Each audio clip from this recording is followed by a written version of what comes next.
Good day everyone, welcome back to my channel.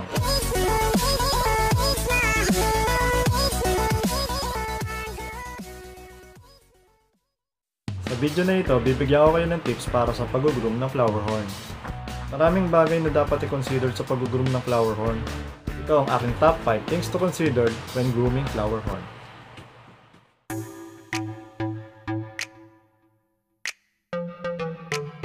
Tip number 1. Jeans.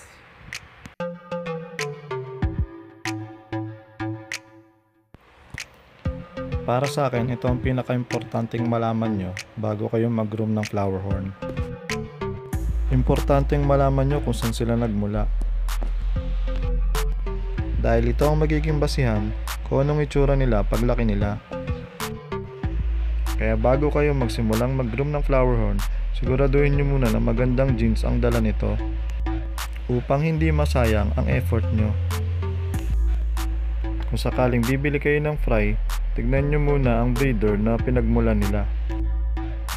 Kung gusto nyo naman magsimula, nakita na ang potential nila, bumili kayo ng 3 inches size. Mas magiging madali ang pag-groom kung maganda ang jeans ng ating isda.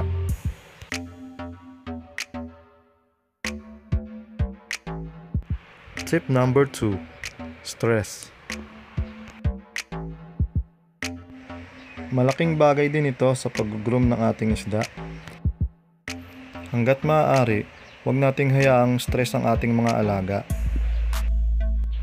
Dahil kung parati silang nai-stress, hindi rin sila gaganda.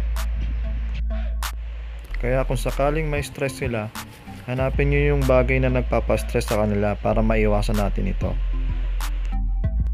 Maraming factor kung bakit nai-stress ang ating isda. Water temperature, lightning, tank mate, at kung ano-ano pa.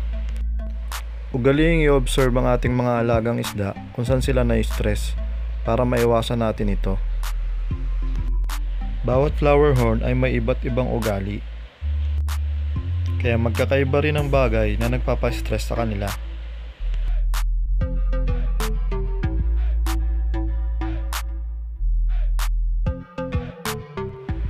Tip number 3. Water quality.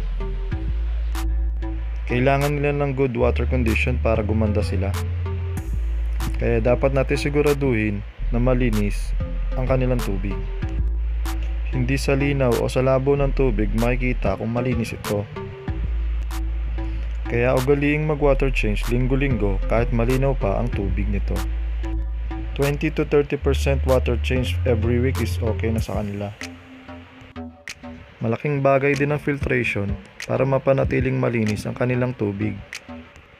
Pero depende rin sa size ng tank kung anong klaseng filtration ang gagamitin. If 10 gallons or 15 gallons standard tank, okay na kahit gumamit lang ng sponge filter. Dahil magiging masyadong malakas kung power head ang gagamitin nyo.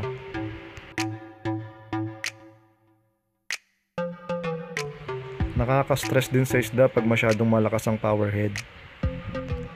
Kaya may sasuggest ko sa inyo na gumamit lang ng power head kung ang tank nyo ay 20 gallons pataas. Huwag nyo rin kalilimutan maglagay ng filter media gaya ng ceramic rings, filter wool at sponge sa inyong overhead filter. Mahalaga rin na stable ang temperature ng ating aquarium. Kaya hanggat maaari, lagyan natin sila ng heater. At iset ito sa 29 to 30 degrees Celsius. Tip number 4. Food. Mahalagang makakain ng tama ang ating flower horn upang sila ay gumanda. Maraming klaseng pagkain na pwede nating ibigay sa kanila, gaya ng live food or pellets. Ako, ginagamit ko parehas. Minsan, pinapakain ko sila ng live food gaya ng Tubipex. Kasabay nun ay pinapakain ko rin sila ng pellets. Hindi naman sila mahirap pakainin sapagkat kahit anong ibigay natin sa kanila, kakainin nila. Medyo risky nga lang pag ang pinakain nyo ay live food kasi minsan pag napasobra, nakakakuha sila ng sakit. Kaya ang ibang hobbies, pinapakain lang sila ng pure pellets. Maraming klaseng pellets ang mabibili sa market. Pero para sa akin halos pare-pares lang din naman sila. Dahil kahit anong ipakain mo sa kanila, depende pa rin sa genes kung gaganda sila or hindi. Ang dami ng pagkain na ibibigay natin sa kanila ay depende kung ganong kalaki na sila.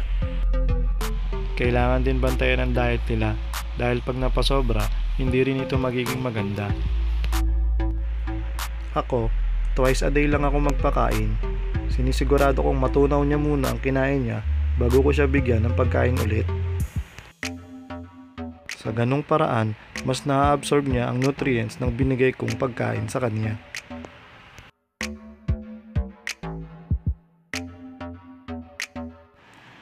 Tip number 5. Tank size.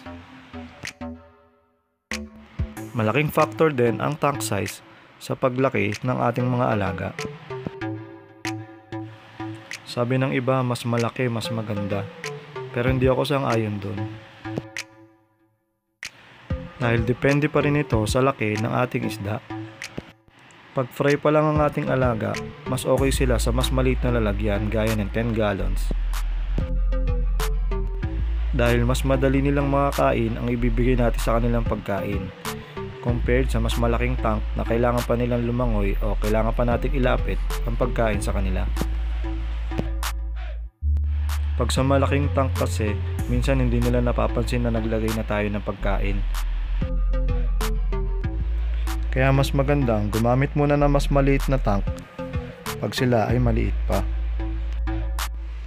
Pero pag sila ay 3 inches pataas na ang size, pwede na silang ilipat sa mas malaking lalagyan gaya ng 20 gallons, 35 gallons, or 50 gallons maximum. Pwede na sila magstay doon hanggang sa mag-mature na sila at maging breeder size. So yun guys, sana may natutunan kayo sa video na to. Kung hindi pa kayo nakakapag-subscribe, click nyo lang yung subscribe button at yung notification bell para ma-notify kayo sa mga bago kong i-upload na videos. Don't forget to like, comment, and share nyo na rin tong video na to para mas maraming makalam. Shoutout kay JR Torrevillas ng San Pedro Fish Hobbies, kay Ian Banasta, at kay Vince Doctor na hindi ko alam kung doktor talaga siya. Hanggang sa susunod na video mga ka-hobby. Bye!